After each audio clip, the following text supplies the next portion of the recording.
Hi, my name is Cecilia Williams. I am a doctoral student at Ashford University.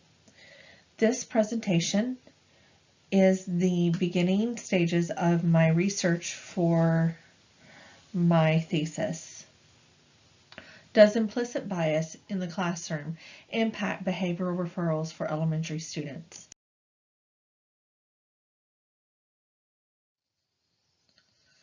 We'll take a look at what is the school-to-prison pipeline, what are the impacts, and what are some possible solutions. The school-to-prison pipeline is a system that is the compilation of discipline measures intertwined with zero tolerance policies and police presence in schools. Implicit bias are the stereotypes that drive biases in individual people.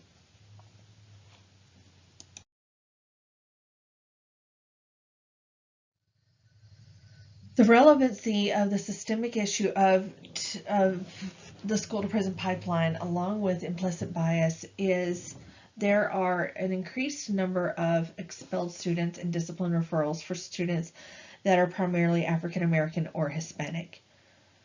What this may look like in a school setting is, especially at the intermediate or high school level, is that these students are given tickets for minor infractions, or they are ticketed because they are tardy to school.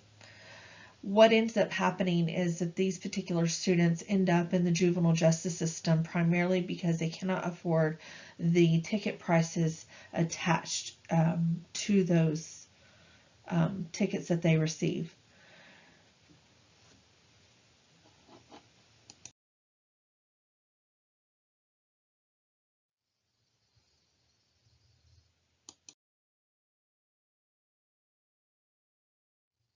The students that are primarily impacted by this particular system are students from low socioeconomic homes, African American students, both male and female, Hispanic students, primarily male, but there are some female data showing the increase for Hispanic females as well, special education students, students with disabilities, and the LGBTQI students. This impact not only means that these students are set up to be targeted, so to speak, but there is a disruption to their learning process and there are significant academic gaps. Most of these students tend to have lower test scores and they tend to be in the school dropout ratio. So what may happen for a student who is impacted with disruption to learning and academic gaps is the more that they are out of the classroom, the more they are losing with instruction. So at the early elementary level, this may look like a student who has severe behavioral disorders being taken out of the classroom due to behavioral concerns. This is a disruption to that student's learning, and it adds to the academic gap that may already be there.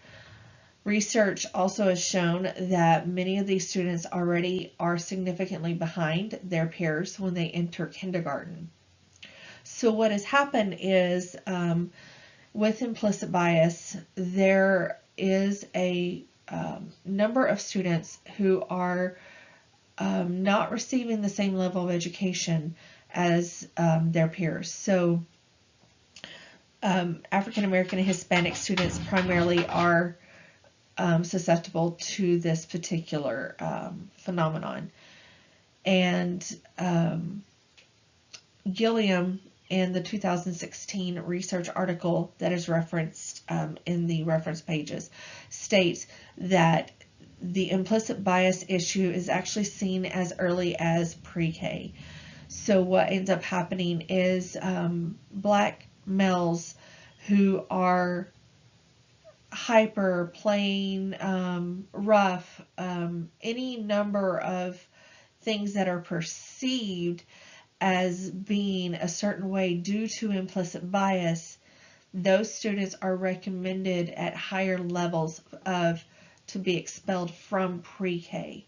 This adds to the disruption of learning and academic gaps. When that student enters kindergarten, they already have a set expectation of how they will be treated at kindergarten level, and they are already further behind than the other kindergartners who may have actually completed a pre-K setting.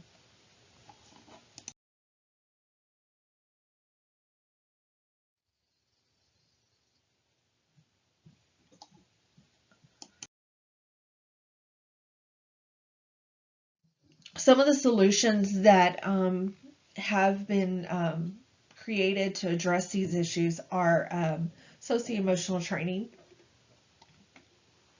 peer mentoring, and restorative practices. Most of these trainings are at the middle and high school level.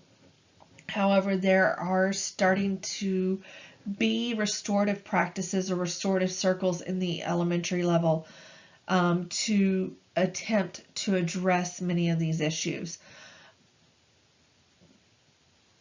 And in addition, to help students learn to navigate and deal with the different things that are triggering or causing a trajectory rise in the number of discipline referrals for a student. So a student that may have severe behavioral issues at the elementary level can do some peer mentoring with other students from the middle school that may be bussed over to the elementary school to work with those kids, but also groups, peer mentoring groups within the class grade level, especially if there is a counselor or someone that is trained that can facilitate these particular groups.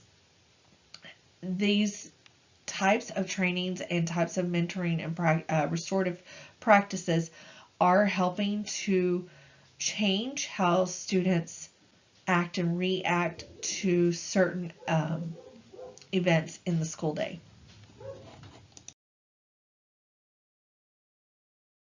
Potential solutions are addressing policy at the state and federal level. So policymakers would need to address the zero tolerance policies in schools, the lack of school counselors. So a high school may have more than one counselor, but most elementary schools only have one counselor, as do many of the intermediate or middle schools. This one counselor is slated to work with many of the student referrals that are sent into the office, because oftentimes the behavior issues are not stemming from just a pure behavioral issue. It is a need for learning how to use certain social cues and certain social expectancies, and the school counselor is the one addressing this issue. And there's not funding to bring in more than one counselor into intermediate, middle, and elementary schools. However, there is an increased presence of police officers at all school levels, at the elementary, at the middle, intermediate, and high school. So what this does is it brings about the idea of school being more of a prison instead of a safe place. It creates more of a idea of fear for students. Many times teachers may even use that as a way to get a student to comply with and stop acting out in a behavior situation, which all of this brings about and leads back to biases and implicit bias, which all tie in to the school to prison pipeline.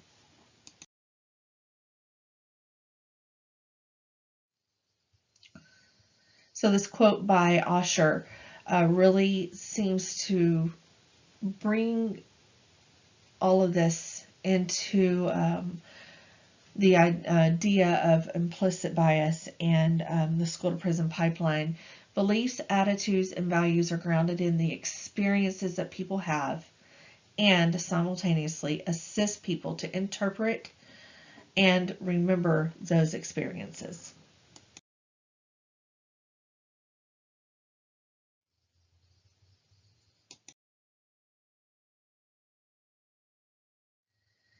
So thank you for your time and attention today. I really appreciate it.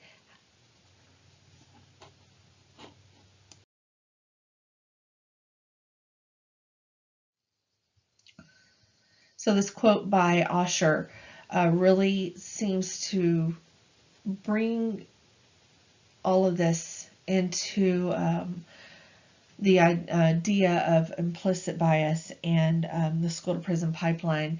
Beliefs, attitudes, and values are grounded in the experiences that people have and simultaneously assist people to interpret and remember those experiences.